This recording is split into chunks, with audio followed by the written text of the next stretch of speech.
Pathway to Leadership, Take One. Here's my audience. I don't know if they were supposed to be here, but here they are. All right. Since we are little, we are encouraged to be leaders. We are told to be leaders in school, leaders at work, and leaders in our community. Leadership isn't something to poo-poo at. It takes guts and, moreover, the ability to gain respect and lead by example. Some people aren't, as they say, natural-born leaders. Some people it comes to later on down the line when they find their niche. I was one of those late bloomers. It was a very unpromising start and turned out to be something that I would use for the rest of my life. From the shy, quiet child, I eventually found my voice and realized there was more that I could do with that voice.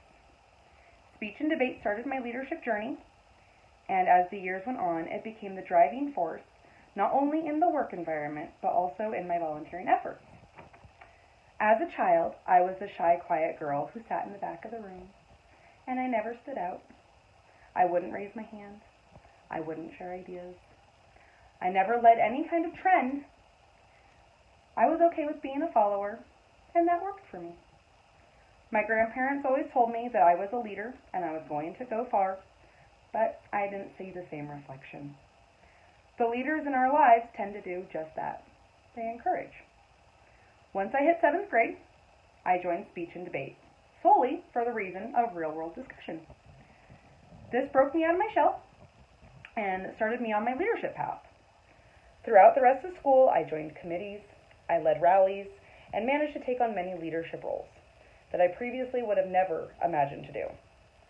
When I went into the workforce, I took my leadership skills to the next level.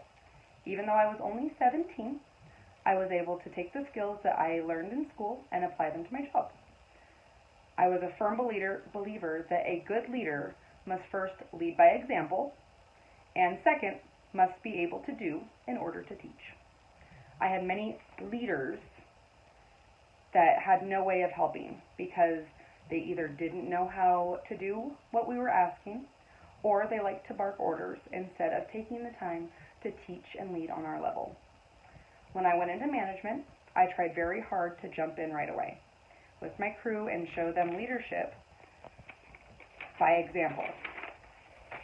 I felt that if they had a question, I should be able to show them how to do it, or at the very, very least, explain it. When taking a class and asking how things can be improved, I tried to be the voice for my staff and prove that if you work for your people will indeed work for you. This was my first step in my adult leadership journey. After having my second child, I moved to a very, very tiny town.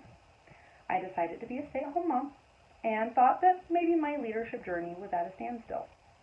At that point, I hadn't done any volunteering since high school, and I didn't know exactly how to jump in with new people, new place, new things to do. It started slow. It started with baby steps.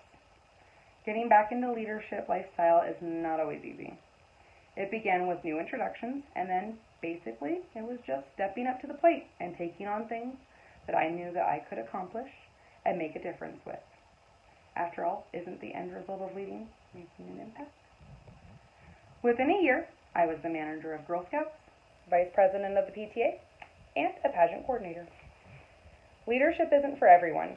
Some people are completely content not taking charge. It takes all kinds of people to make the world go round. In this portion of my leadership journey, I can confidently say that I enjoy taking on positions that I know I am guiding in and making a difference with. Going from a very reserved, blending in type of personality to rising up in a leadership position became one of the most rewarding and promising things that I could ever do with my life. Going back to school for teaching has affirmed exactly why I love being in this role. Being able to lead and influence the future generations is the best way to put these skills to use. Thank you.